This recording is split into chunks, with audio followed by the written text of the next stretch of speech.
வாழ்த்துக்கள் மற்றும் வணக்கங்களுடன் தமிழ்.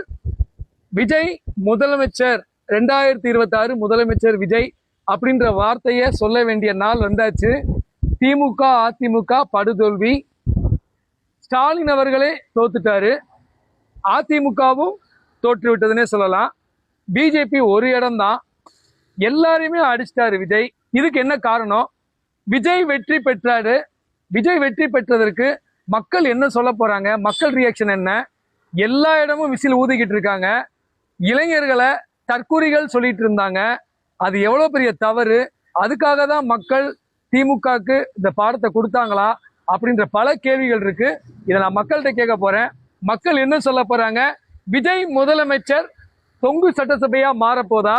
விஜய்க்கு யார் ஆதரவு கொடுக்க போறாங்க? இப்படி பல கேள்விகள் இருக்கு. வாங்க மக்களை சந்திக்க.